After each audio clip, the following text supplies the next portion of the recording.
أعوذ بالله من الشيطان الرجيم بسم الله الرحمن الرحيم أرأيت الذي يكذب بالدين فذلك الذي يدعو اليتيم ولا يحض على طعام المسكين فويل للمصلين الذين هم عن صلاتهم ساهون الذين هم يراءون ويمنعون الماعون Amantu billah sadaqallah ya maulana al-azim. Sebenarnya surah yang lebih sesuai ialah ini pengurusan ni. A'udzubillahi minasyaitonirrajim wal 'asr innal insana lafi khusr illa alladziina aamanu wa 'amilus shalihat wa tawassaw bil haqq wa tawassaw bis sabr. Amantu billah sadaqallah ya maulana al-azim. Assalamualaikum. Bismillahirrahmanirrahim. Allahumma shalli ala sayyidina Muhammadin abdika rasulika nabiy ummi wa ala alihi washabihi wasallam. La haula quwwata illa billahil azim. Subhana in kuntum zalimin. Hasbunallah ni'mal wakil ni'mal maula ni'mal nasir. Astaghfirullahalazim. Jadi semalam Apek cerita tentang gap analysis. Hari ini sambung bagi kerana ramai peminat sambung tentang soal time management atau pengurusan masa. Dan kemudian lain waktu saya akan cerita tentang Edward de Bono, iaitu tentang pemikiran lateral. Ini antara kitab-kitab yang saya baca dan saya berguna, saya gunakan dalam hidup saya yang berguna. Jadi sesiapa yang nak ambil video saya, tolong editkanlah ya. Potong yang mana tak berkenaan. Selalunya pada akhir video saya akan melirik kepada soal politik semasa pandemik, pilihan raya presiden, tentang perang China, Amerika sebagainya. Itu boleh potong lah. Jadi saya harap sesiapa, saya berikan izin sesiapa nak ambil video-video saya untuk diseragamkan, jadikan satu siri tajuk, bawah tajuk besar iaitu pengurusan diri lah. Jadi semalam gap analysis secara rumusan ringkas ialah dalam 4 minit kita boleh merancang way forward lah, merancang langkah ke depan iaitu minit pertama kita analisa di mana kita berada, minit kedua ke mana kita nak pergi, lepas tu minit ketiga apa tindakan yang kita harus lakukan untuk sampai ke sana, dan minit keempat apa yang menghalang kita daripada sampai ke sana. Cara pemikiran itu menumpukan otak kita, kerana menurut Edward de Bono, rahsia seorang tu genius ia bukan IQ tetapi adalah penumpuan. The secret of intelligence is not dia punya gene ke, dia punya bapa, ibu bapa ke, dia Yahudi ke apa tidak. Tapi cara budak itu menumpu. Seorang kalau boleh menumpu satu perkara dalam masa 48 jam, dia boleh jadi seorang agak bagus ya. Dalam apa jua bidang. Itu boleh belajar cara pantas lah. Itu bab unschooling. Saya pun nak kempenkan besar-besaran memandangkan kita pandemik ini memaksa kita ibu bapa terutama pendapatan rendah dan nak membiayai anak ke sekolah tinggi itu, mungkin ada mereka merancang keluarga kata tak yang tak payahlah ada anak lagi lah ya. Cukuplah 4 anak, cukuplah 2 anak, nanti kita tak dapat berikan dia rezeki. Itu kenyataan yang kepada saya fasik, kenyataan yang kufur kepada ayat Allah, kerana Allah menjaminkan rezeki. Jadi sesiapa yang menyatakan yang berlainan dengan dia itu orang kafir, orang bukan orang Islam, bukan orang mengenal ayat Allah. Saya mengenal ayat Allah, saya nak memperbanyakkan anak, sehingga isteri saya kata awak pergi cari kilang lain. Tapi apa nak buat, yang purda tak mari lagi ya. Jadi ramaikan anak, tuan-puan. Anak ni bijak-bijak belaka, adalah ciptaan Allah dan dia rezeki bagi kamu. Jangan tolak rezeki Allah. Saya cemburu orang ada 10 anak, 20 anak, 17 anak. Ada seorang senator kami 17 anak. Seorang diri, seorang ibu. Itu betul-betul hamba Allah yang betul beriman kepada ayat Allah.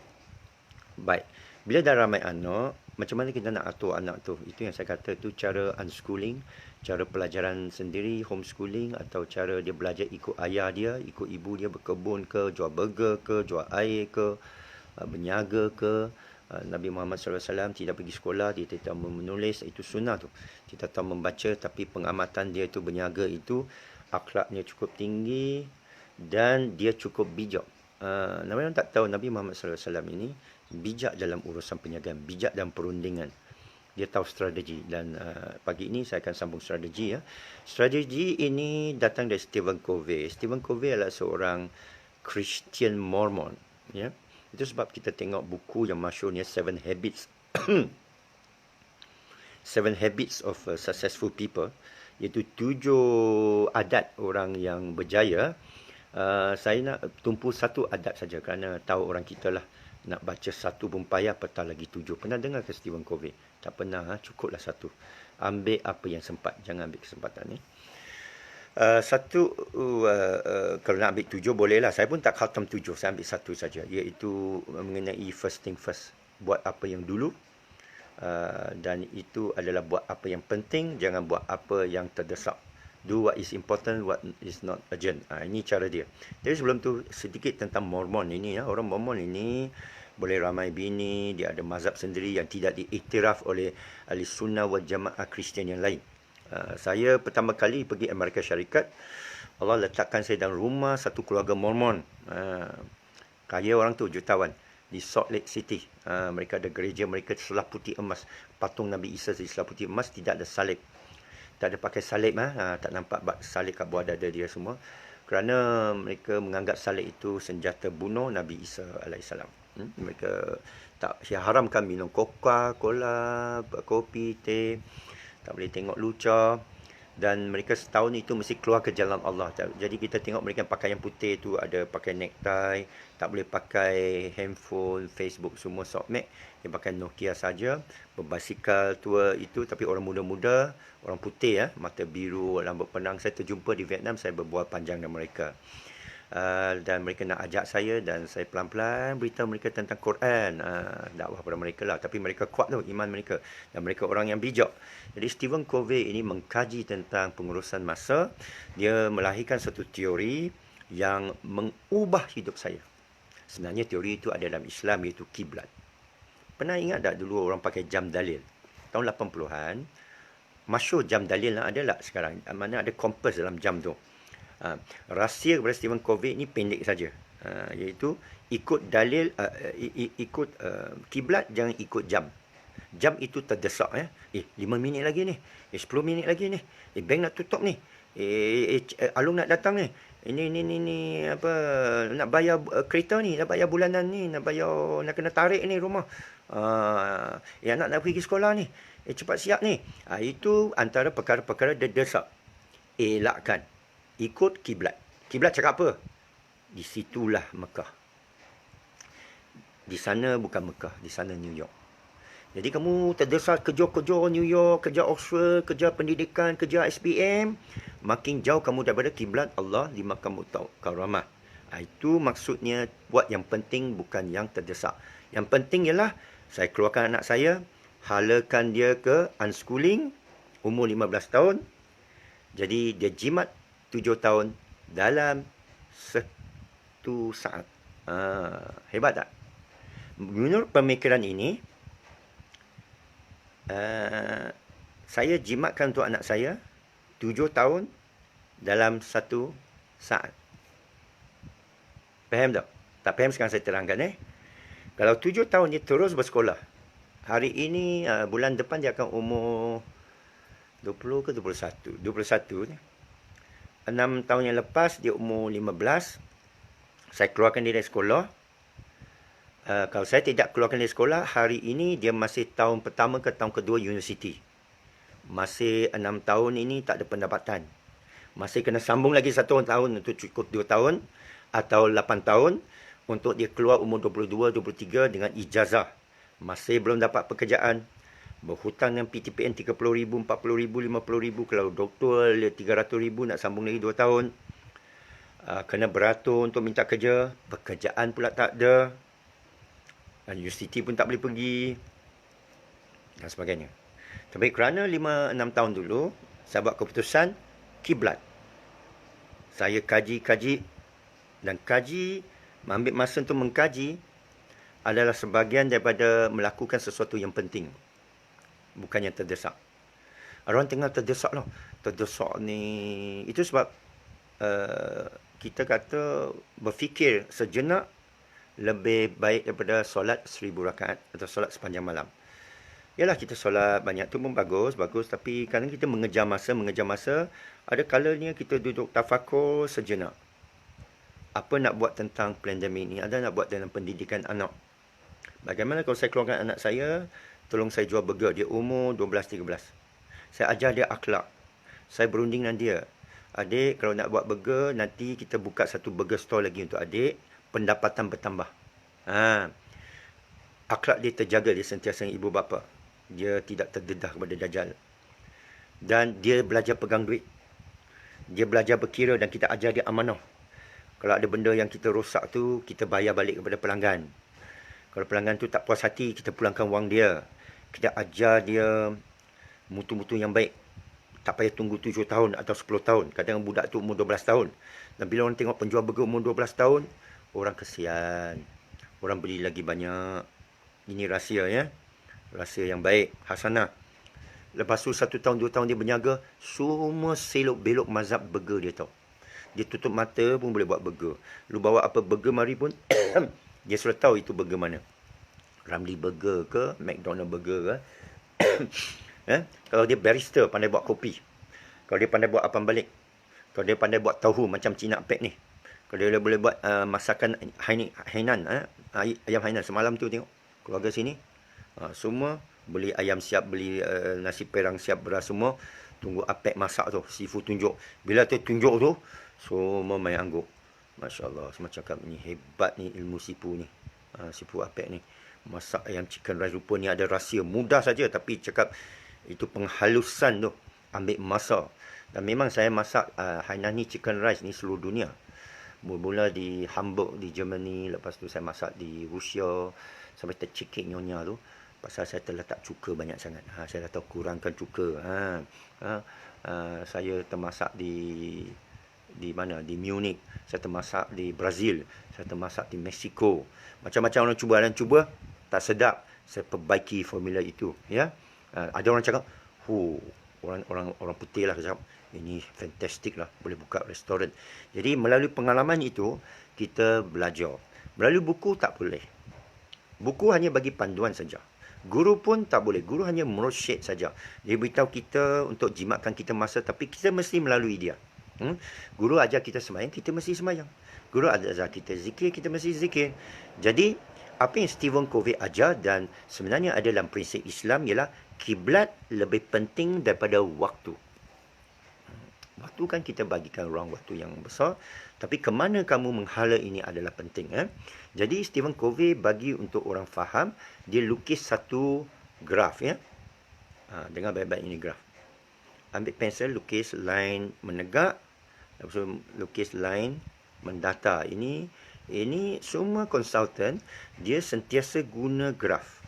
Mengapa? Kerana mudah kita nak tumpu. Ingat semalam kita ajar tentang penumpuan ya. Dia untuk tumpu, apa maksud penting bukan urgent. Lepas lukis dua line ini, tulis perkataan dia di ada XY axis lah. Ke ini X ke itu Y. Penting ke yang mana X, Y. 2 garis, 4 kuadran kita buat sudah. Ya. Jangan benda meremeh-temeh nak bergaduh. Prinsipnya, hala tujunya. Okey. Yang terdesak istilah betul tak betul itu, bolehlah nanti pergi tanya sama tuak Pak Google nanti. Ya. Penting prinsipnya, usulnya, kenapanya, tujuannya. Pada bawah yang menegak itu, tulis tidak mustahak. Tidak mustahak. Ke atas tu tulis mustahak. Pada aksis bawah ini, tulis sekarang. Ambil pen. Tulis sekarang. Tulis yang dekat dengan zero tu, yang kosong tu Tidak penting. Itu tidak penting, mustahak penting lah ya. Tidak terdesak. Tidak terdesak. Yang kat kanan tu terdesak. Okey, saya ulangi balik bercampur tak apa. Dia ada 4 kuadran akhirnya. 2 kali 2 akan jadi 4. Tak penting, tak terdesak. Tak penting, tak terdesak. penting, terdesak. Akan berlaku 4 petak. Bila kita lukis 2 line tu akan ada 4 petak. Petak yang paling bawah ialah tak terdesak, tak penting. Apa benda dia kita tulis. Contohlah apa tu? Tak penting, tak terdesak. Menonton TV, menonton Netflix. Tulis tak penting, tak terdesak. Penting, bawah sini tak terdesak. Penting, tak terdesak. Kemudian kita pergi kat sini. Terdesak, tak terdesak, tak penting. Bual-bual dengan kawan, tak terdesak, tak penting. Terdesak, tak penting. Lagi satu ni, terdesak, tak penting. Apa terdesak, tak penting? Merokok ke? Jawab telefon. Telefon tu penting tak? Dia tak penting. Awak tak tahu siapa telefon awak. Tengok Macau scam. Siapa dari Macau ni? Pergi jawab. Tak penting. Tapi terdesak kerana orang telefon kamu sekarang. Itu. Betul. Lepas tu lagi satu petak. Penting. Tak terdesak. Jangan pergi itu dulu. Itu sasaran kita. Penting dan terdesak. Ada telefon. Mak sakit. Itu penting. Mak sakit ni. Kena pergi hospital sekarang. Terdesak. Kita bekerja ke hospital. Bekerja lah. Bertemu dengan polis. Jerikan polis. Mak aku sakit ni. Macam-macam lah. Terdesak. Dan penting. Sekarang kuadran ini yang sasaran kita. Yang kita mahu. Penting. Tak terdesak. Itulah kiblat. Penting. Tak terdesak oleh waktu. Apa dia? Bila anda selesaikan ini, selesailah 3 kuadran yang tadi. Saya ulangi balik. Bila anda selesai lakukan perkara yang penting, tak terdesak, maka selesailah semua masalah masa anda. Perkara yang terdesak, semua akan hilang. Ini jaminan Stephen Covey. Dan juga jaminan saya dah lakukan dalam hidup saya. Untuk anak saya tadi, umur 15 saya keluarkan dia dari sekolah. Saya bawa dia around dunia. Allah bagi rezeki jugalah. 24,000 euro sampai 18 negara 8 bulan. Saya tak rancang. Allah bawa. Asal saya sangka nak bawa 3 negara saja. Tapi Allah bawa sampai 18 negara. Saya sedar itulah rezeki daripada Allah. Itu cerita lain. Itu wali Allah macam mana itu. Tak tahulah macam mana. Ya. Tapi cara planning pun. Walaupun gagal pun. Sekarang dia jual burger ke apa kan. Tak bazir masa. Tak apa ni. Tak berhutang, dia dapat pendapatan, dia boleh kahwin muda, dia boleh beli iPhone, dia boleh beli motosikal kerana dia dah pandai berniaga. Dalam 6 bulan dia dah establish, dalam setahun dia sudah makin laku, dalam pandemik dia sudah boleh hantar untuk orang Grab ambil, dia sudah pakar masak, mungkin dia dah buat cikute, mungkin dia dah buka restoran dan sebagainya ya. Jadi macam mana nak sampai itu? Rancang apa yang penting, tak terdesak. Sekarang, saya nak selesai 3 masalah tadi tu. Okey? Menonton Netflix. Itu ada telefon dari Macau. Suruh kamu pergi meeting dengan itu Macau apa, Bukit Aman. Kan? Lepas tu, ibu sakit, lari ke hospital. Okey. Sekarang, saya selesaikan ibu lari ke hospital. Fikirkan sekejap. Dengan guna penting tak terdesak, macam mana elak ibu anda terjatuh sakit jantung, pergi ke hospital. Saya boleh jawab, tulis sekarang. Ini praktikal ni. Apa yang Sifu ajar ni percuma. Kalau bayar Stephen Covey berpuluh ribu tau. Apa kita lakukan ahead of time, luar daripada desakan waktu, cara tenang, luar dari desakan waktu, yang boleh elak ibu kita, ayah kita, datuk kita, nenek kita, diri kita sakit jantung, terjatuh, pergi hospital. Semua tertangguh, semua terpelanting, semua kelang kabut, semua buang masa. Apa dia? Jawapannya mudah saja. Sebelum dia berlaku, rancang untuk sihatkan badan. Pergi cek dengan doktor. Stephen Covey ni, satu hari dia pergi ke doktor, periksa untuk sakit jantung. Doktor kata, awak ada sakit jantung darah tinggi ke apa? Dia kata, tak ada. Awak muda lagi, 10 tahun lagi datang cek. Tak mau. Saya nak elak 10 tahun akan datang, saya tiba-tiba sakit. Cek sekarang ada apa-apa masalah.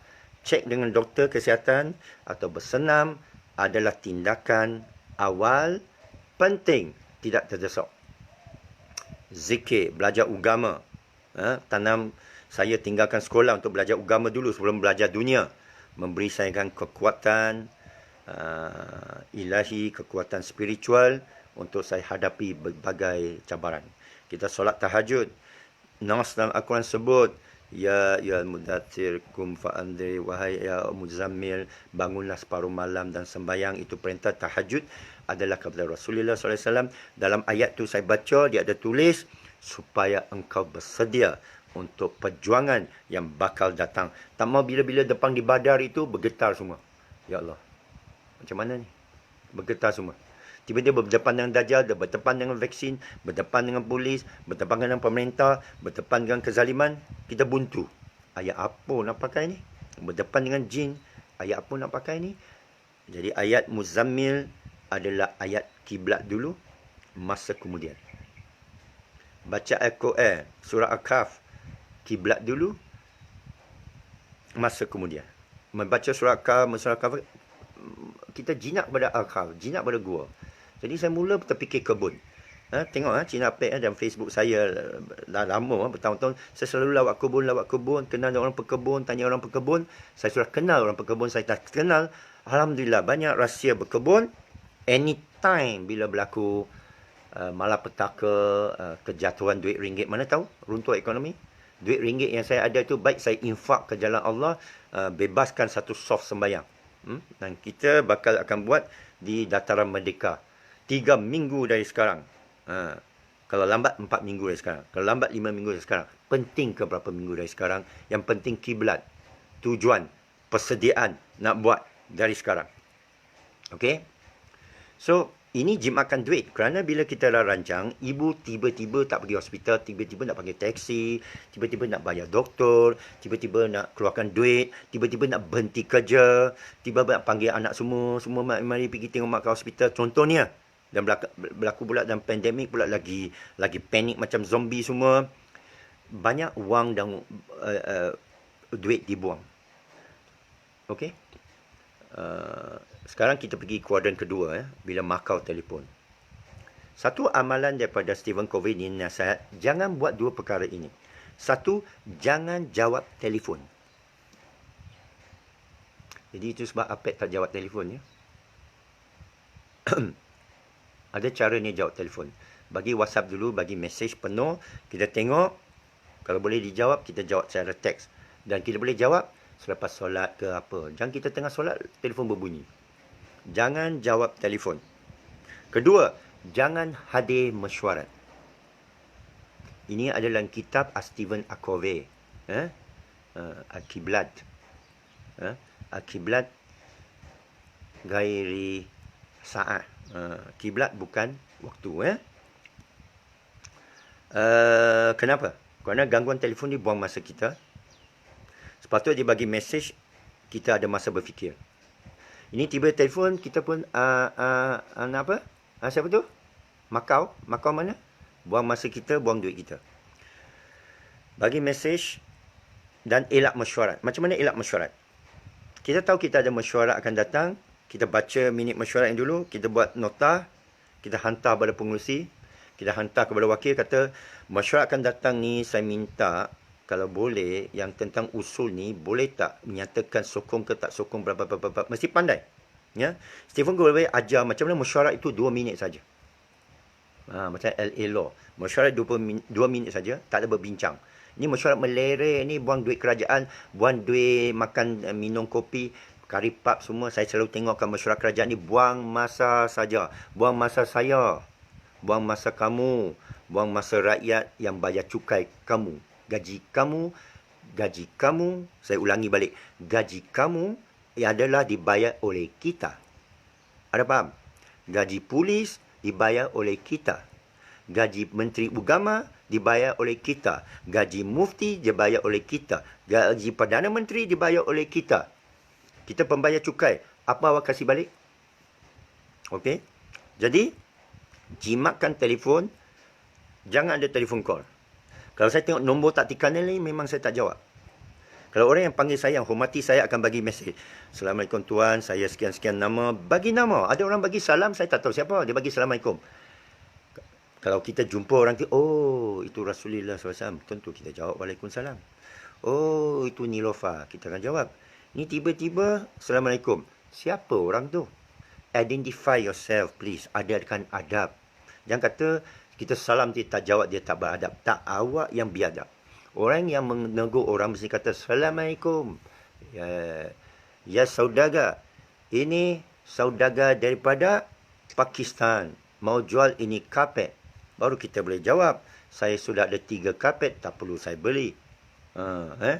Contohnya. Itu sebab orang tak mahu ada sesuatu dan sebagainya. Bagi mesej. Bagi mesej yang pendek. Belajar untuk menulis. Ya. Introduce yourself. Meeting ini boleh dipendekkan. Dan kita mesti fikir apa yang tidak harus dilakukan. Saya ulangi balik. Jangan fikir apa yang kita mahu lakukan. Fikir apa yang kita tidak perlu lakukan. Seorang pengurus yang baik adalah seorang pengurus yang fikir apa yang tidak perlu dilakukan. Saringan misalnya tak perlu lakukan. Kawalan untuk orang yang kronik perlu dilakukan. Kurung seluruh rakyat sehingga jatuh ekonomi tak perlu dilakukan. Kalaulah aku Perdana Menteri, tapi saya tak nak bertanding politik, maka macam inilah negara, ya. Jadi Stephen Covey, saya ulangi balik, dia bagi nasihat 2 perkara. Elak ambil nombor elak bertelefon dan masuk dalam mesyuarat, kerana dia buang banyak masa. Bila buang banyak masa, masa kita kurang, kita terdesak. Okey. Jadi bagaimana APEC mengamalkan? Saya mengamalkan pengajian, penyelidikan yang mendalam. Kerana dalam bidang computer science pun, APEC seorang pakar computer science, Alhamdulillah, yang hebat. Dalam kitab-kitab computer science project management, ada 2 hukum. Ya. Satu hukum ialah, the more you study, the less you do. Lebih banyak kamu buat penyelidikan, lebih kurang kamu punya kerja. Itu sebabnya bajet untuk R&D kena banyak. Tapi negara kita, dia punya bajet R&D ciput, faham tak?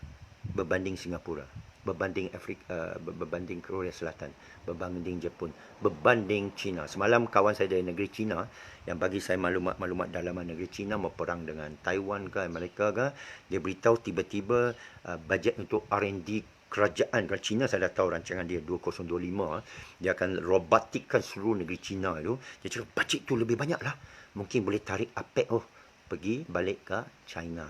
Nah, itu rancangan sulit APEC membalik tanah besar China lah, jumpa Jack Ma.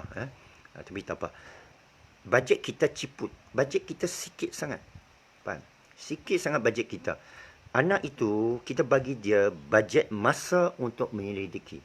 Tapi kalau pergi sekolah, sekolah buang masa dia. Ini analisa saya.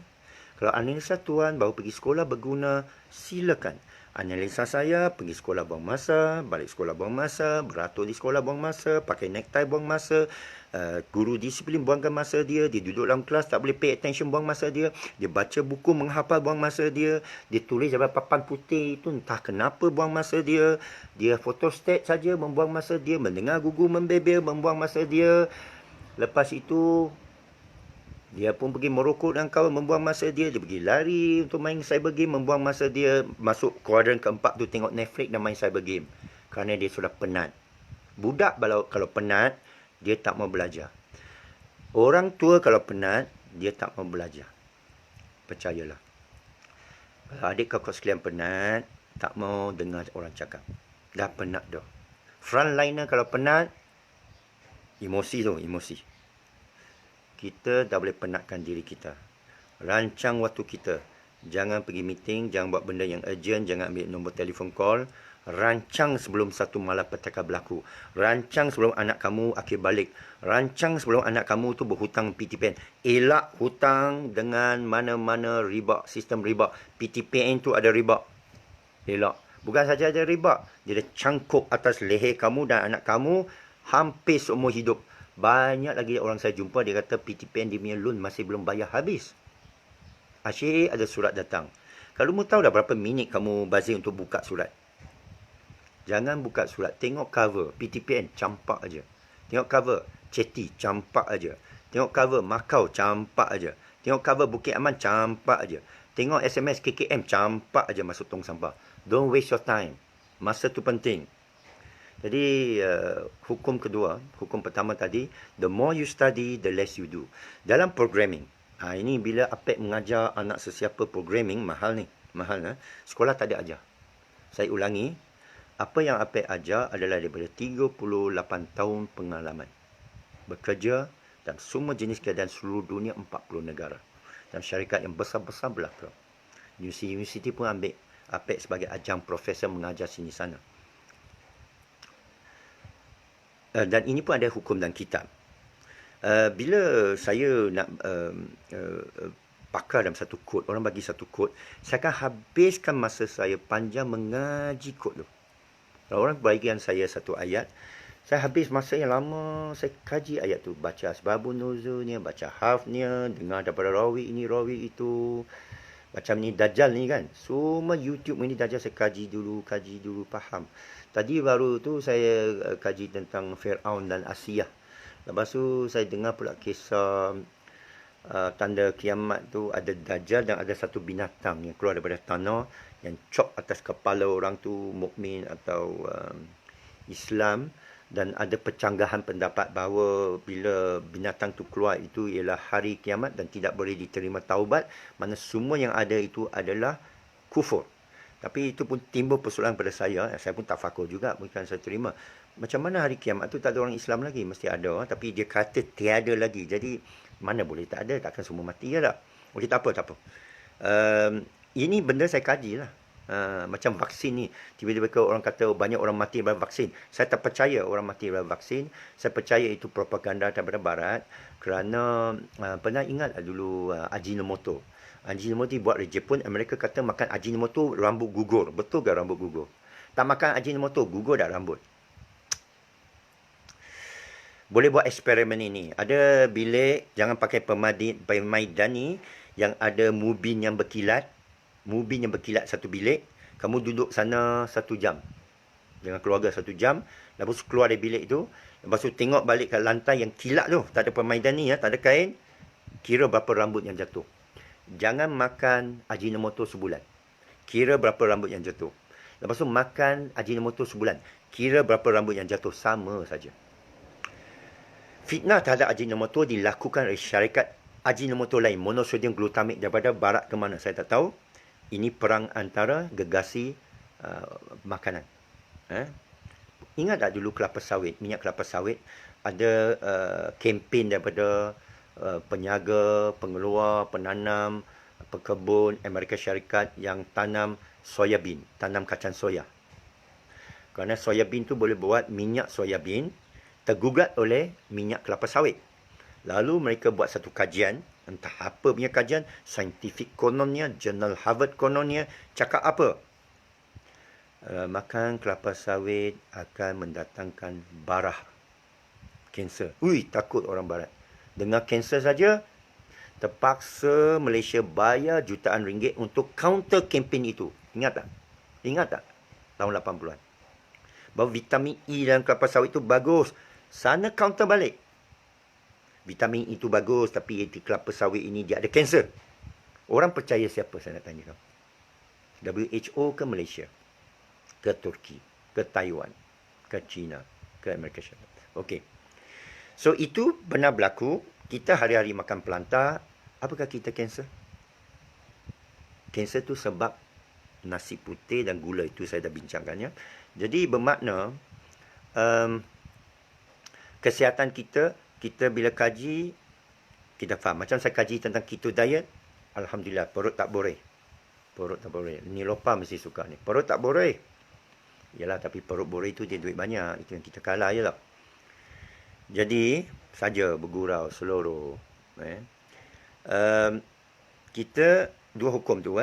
Kaji, apa yang penting, tapi kaji lama, kod tu buat sekejap aja. Budak tu kalau buat kod banyak, ini Sifu round dunia pernah berkungfu dengan macam-macam programmer tau. Ini baru Thailand dengan dia buat kod banyak. Sifu buat kod pendek aja, 1-2. Untuk lawan dia lah, tapi itu orang tak faham lah kita punya kod. Jadi kod yang sikit lebih besar nilai daripada kod yang banyak dalam alam komputer kita. Kungfu pun sama. Gerak 1-2 atau tak bergerak pun lebih handal daripada orang yang bergerak habis. Tengok Mahathir tanpa bergerak. Habis letak jawatan. Habis satu gerak, itulah Sun Tzu Mahathir ni. Orang sangka dia nak hentam macam mana tau. Pak, letak jawatan. Habis semua. Itu yang saya cakap, Mahathir ni Sun Tzu lah. Tak boleh makan lah orang tua tu. Selagi dia hidup, selagi kamu semua tak boleh naik. Ingat ini pendapat saya, ijtihad saya, Cina Apek. Selagi Mahathir bin Muhammad hidup, selagi itu Anwar bin Ibrahim tak boleh jadi Perdana Menteri. Bila Mahathir Muhammad sudah kembali ke rahmatullah, itu adalah kehendak Allah, barulah Anwar Ibrahim sekiranya panjang umurnya bolehlah naik. Gitu. Okay, hukum kedua, rancang perlu 50% daripada apa jua tindakan. Ramai orang tidak merancang. Dia kata, jom kita pergi. Pergi mana? Panjat Gunung Kinabalu. Ini tengah Covid lah. Rancang dulu. Rancanglah bila Gunung Kinabalu tu akan buka. Boleh Google bila berapa harga naik Gunung Kinabalu. Apek ni tak mau balik lagi. Bila 26 bulan buka ni Semadang, Apek mau panjat itu Gunung Kinabalu. 2000 km lah Apek basikal. 2000 km dari Vietnam sampai Bukit Kayu Hitam melalui Kemboja dan Thailand sampai Apek sendiri terkejut. Mula-mula saya mau berbasikal, ambil basikal kawan, pinjam pula tu. Beritahu kawan pinjam sehari Lepas tu hari kedua, pinjam lagi 2 hari sampai sempadan Cambodia, Apek. 68 km. Saya pun tengok kat Google Map. Apa pekan selepas Poipet? Saya pun dah lupa. Adalah, boleh cek kat Google Map. Sempadan itu, bandar yang akan datang tu, pekan tu nama Skun. Saya tengok Skun. Berapa kilometer? 40-50 kilometer. Saya boleh patah balik ke Ho Chi Minh. Ho Chi Minh aku dah biasa lah dengan amoy-amoy sana dah. Boring lah. Asyik layan amoy saja. Saya kata, ini mesti musafir ni. Saya fikir tenang, musafirlah engkau, niscaya engkau jumpa rezeki Allah. Itu penting tu kiblat, bukan masa.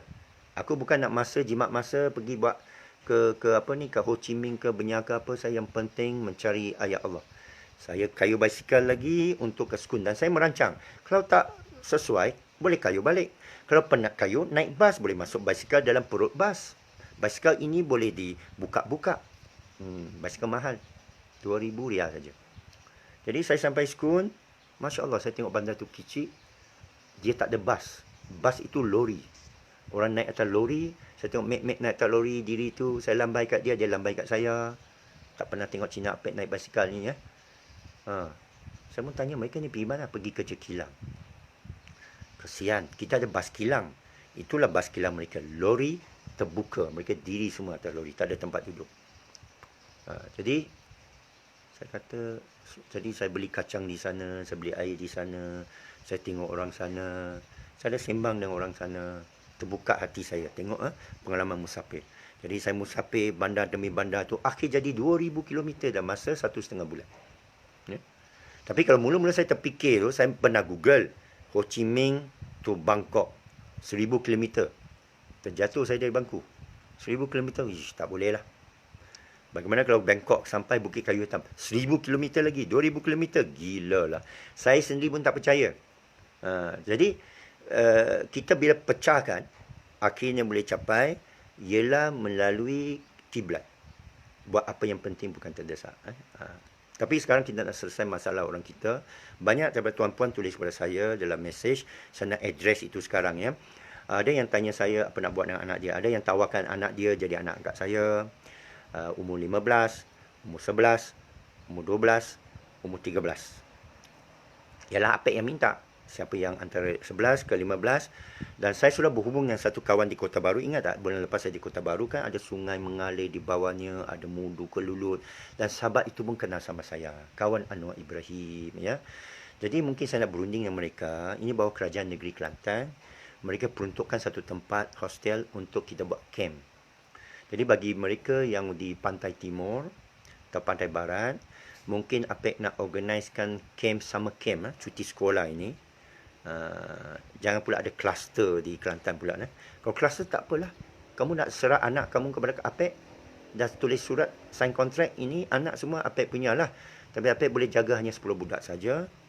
Mesti ada aku janji kepada ibu bapa, mesti beli insurans dengan baik, mesti bagi orientasi kepada budak itu, dan mesti tengok kesesuaian budak tu. Kalau budak tu tak mau, jangan paksa. Ini summer camp ni, kita tidak pukul budak-budak, kita tak rotan budak-budak, kita akan ceramah dengan budak-budak dan kita akan riahlah dengan budak-budak, mandi di sungai, memancing ikan, buat treasure hunt, ada ustaz sana mengaji ke apa, dan cara kita mengaji pun dengan berjalan, dengan tafakur.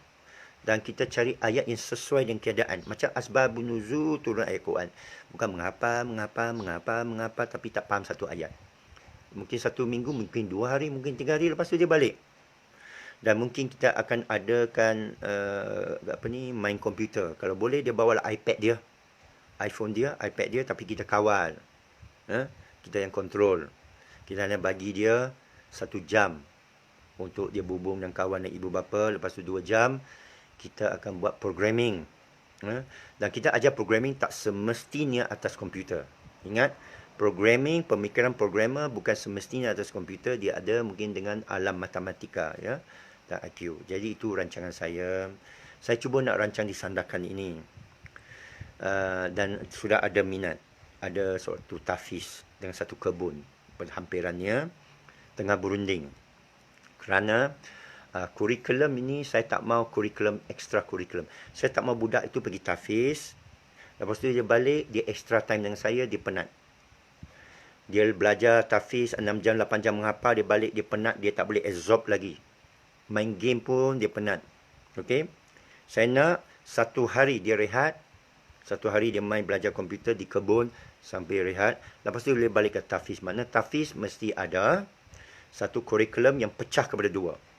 Iaitu separuh masa tafiz, separuh masa hacker. Separuh masa hafiz, separuh masa hacker. Dan bukan semua hafiz kita boleh ambil. Kita tak cukup tenaga. APEC pun seorang. Saya akan train yang senior dulu. Mungkin guru lain untuk train mereka. Jadi sebaik-baiknya ambil 2 budak ke 10 budak. Yang kita akan jalankan satu ujian atas dia. Ujian aptitude, sikap dan pemikiran dia. Kalau orang kaki game ni memang sesuai.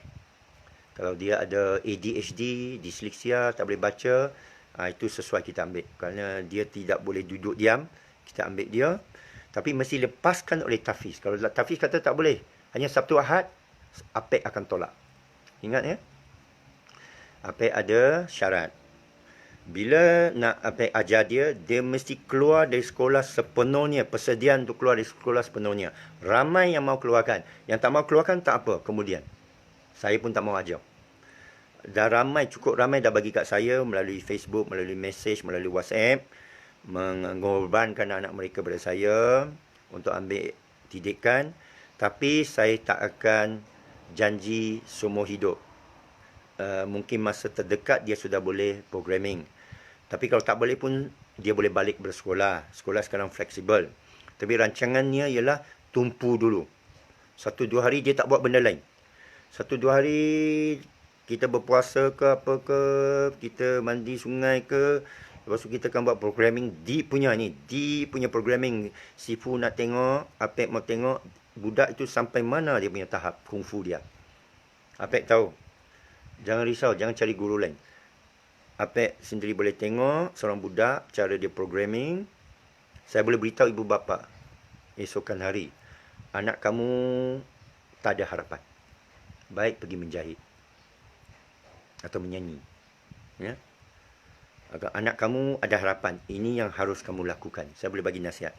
Saya pernah bagi nasihat pada 2 budak di Vietnam, di Hanoi. 3-4 tahun dulu. 4 tahun dulu, perempuan itu umur setahun, berapa bulan saja, dan lelaki itu umur 4 tahun. Saya bermusafir dengan mereka selama sebulan dalam satu van.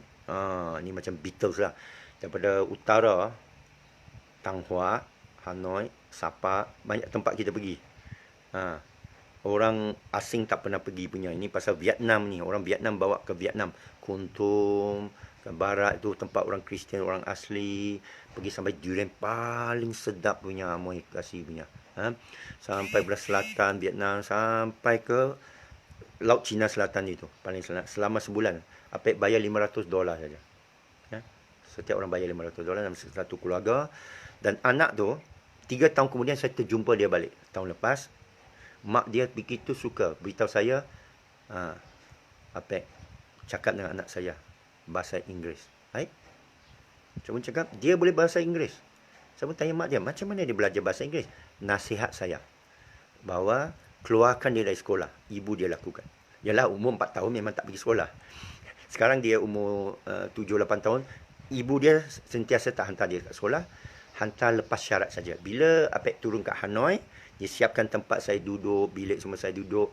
Dan anak dua dia tu serah pada saya, bawa mereka jalan naik motor round Hanoi. Bawa dia tengok wayang, bercakap dengan mereka. Dan saya tengok perangai mereka. Mereka semua bercakap dengan Inggeris saja. Sama dia. Pasal dia ada adik dia dan dia ada jiran dia pun ikut formula ini. Iaitu ibu dia tak tahu Inggeris. Ibu dia paksa anak dia tengok YouTube hanya bahasa Inggeris saja. Lepas tu paksa anak dia buat persembahan setiap hari kepada mereka. Cerita apa yang tengok YouTube dan dia rakamkan dan dia tunjuk saya. Kemudianlah 3 tahun kemudian.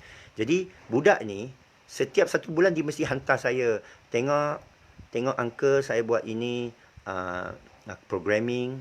Dia masih muda, dia umur 7-8 tahun. Saya tak dedahkan dia buat programming. Saya hanya bagi dia, kita akan tengok budak, kita bagi dia pendedahan konsep dulu.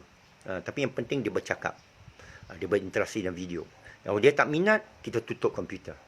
Kita bagi dia game tertentu. Ya, ada game yang mengajar matematika. Game yang Dota tu, tembak-tembak tu bagus. Kalau boleh, saya nak tubuh satu tim Dota Hafiz Hacker lawan Korea Selatan, lawan Jepun. Sekarang alam pandemik, kita semua akan hidup dalam alam yang online. Saya nak tubuh tim Hafiz Hacker, semua serban punya. Ya? Lawan Dota. Menang banyak. US dollar tu banyak. Kasih Sifu 20%. Okay? Kita buat satu tim. Beritahu anak kamu yang gila main Dota ke. Aku tak tahu lah troll apa ke. Itu drone ke apa ke. Kita akan ada drone. Kita akan buat kita punya itu cyber. Dalam sungai, dalam lembu. Itu kambing kita akan letak GPS. Siapa nak curi kambing, curi lembu kan. Kita hantar drone. Macam tu. Kita belajar jadi Rambo. Ini yang cara hidup saya mahu. Dan ada tanah-tanah sudah saya tengok. Dan saya rasa satu saya akan teroka di Kota Baru, Pasimah, Tanah Merah, Macam. Ada berapa tempat, Rantau Panjang, Sembadang Golok. Satu tempat di Perlis, kawasan Perlis. Lagi satu tempat di Johor. Jadi sandakan ini saya masih lagi explore. Tapi impiannya, kita nak satu kebun, ada gua, ada sungai, ada mata air, ada air terjun. Dan kita buat rumah atas pokok, kita buat kemah, kita ada ternakan. Dia boleh, bila hantar anak tu, dia macam pesantren yang saya sendiri pernah pergi. 20 tahun dulu saya pergi ke Darul Ittifaq. Siapa ingat Darul Ittifaq tu beritahu saya. Saya sampai Darul Ittifaq bersama seorang kawan tukang bawa saya, seorang murabitun ahli sufi kita. Saya bawa saya atas pekalangan Bandung.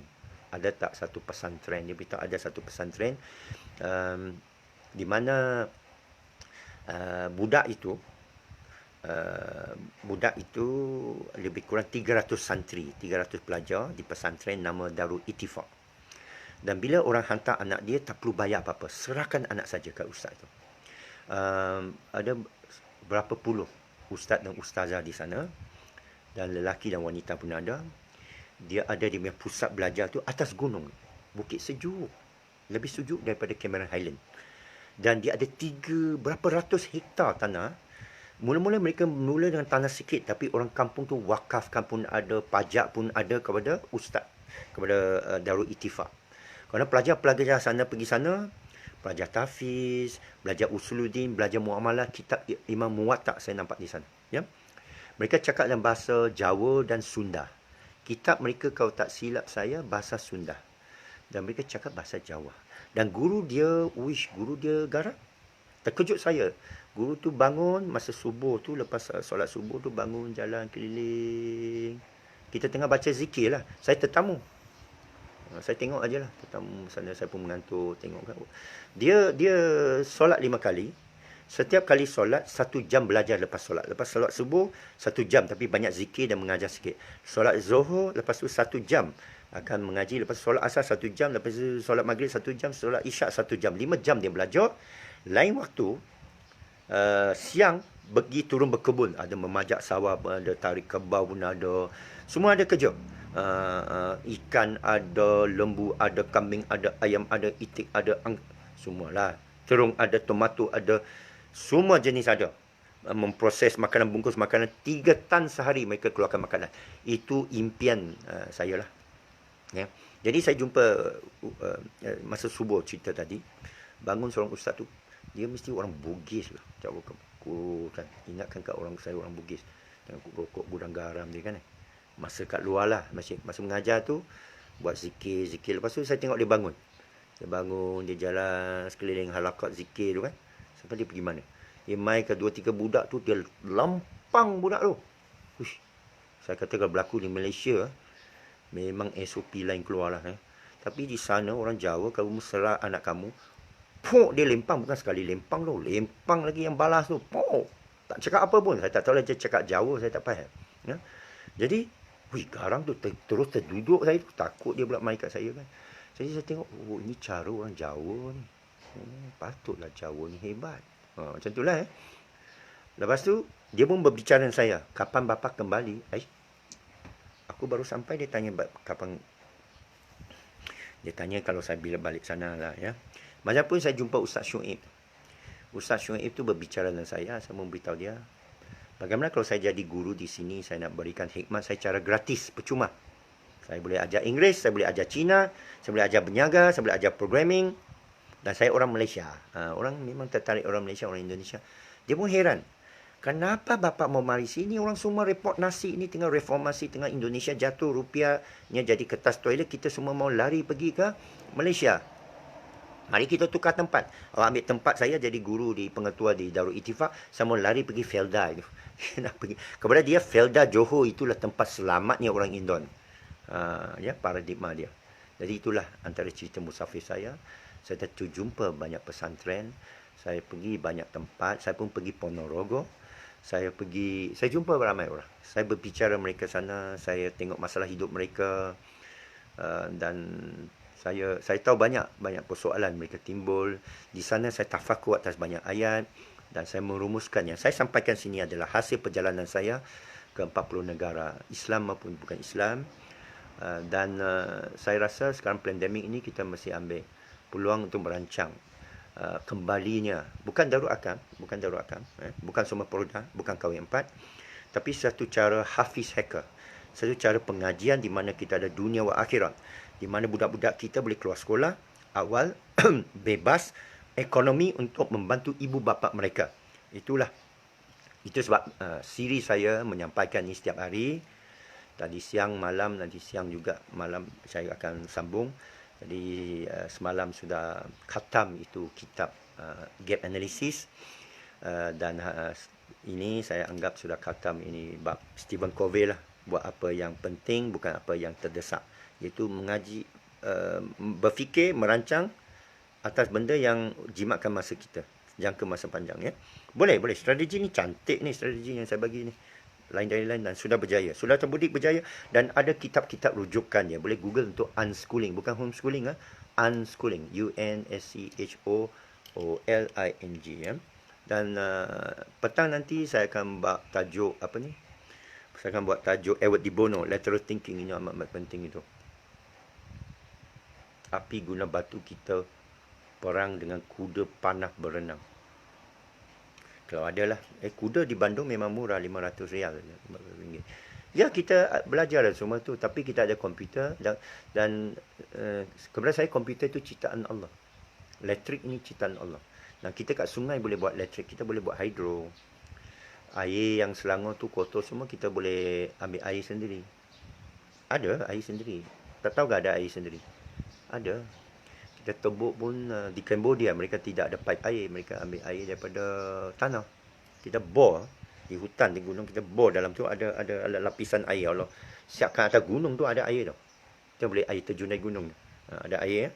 Kita simpan. Apek sudah pergi banyak air terjun lah. Adik kakak tahu tak air terjun? Apek sudah pergilah banyak air terjun. Jadi ada air dia hidup sempurna. Kita jangan tolak dunia, bumi ya. Ini semua daripada Allah. Dajjal daripada Allah. IMF daripada Allah. WHO daripada Allah. Ia adalah ujian. The beast, Al-Masih, Ad-Dajjal Masih. Itu sebab saya rumuskan bahawa dia adalah simbolik. Tanda-tanda akhir zaman adalah simbolik. Ya. Ini orang akan bergaduh dengan saya. Bahawa Dajjal ini manusia. Saya kata tidak semestinya manusia. Ia digerakkan oleh manusia. Tapi cara dia gerak tu dalam simbolik. Dia boleh sampai seluruh dunia. Ya. Bukan satu manusia boleh pergi semua tu. Ya. Dia buta pula satu mata kan. Jadi dia ada simbolik. Kepada saya Nabi Isa simbolik, Dajjal simbolik, Imam Mahdi simbolik, Al-Kahf tu simbolik ya. Al-Kahf tu simbolik. Tapi apakah Ashabul Kahf tu benar? Kita cubalah. Kita buat kebun kita sendiri dan kita mesti faham ilmu Allah ni luas. Ad-dinullah itu sudah sempurna. Kita bukan datangkan bid'ah dalam ad-din ya. Malah kita nak pertahankan balik. Islam kita daripada bid'ah menjarakkan sembahyang ya.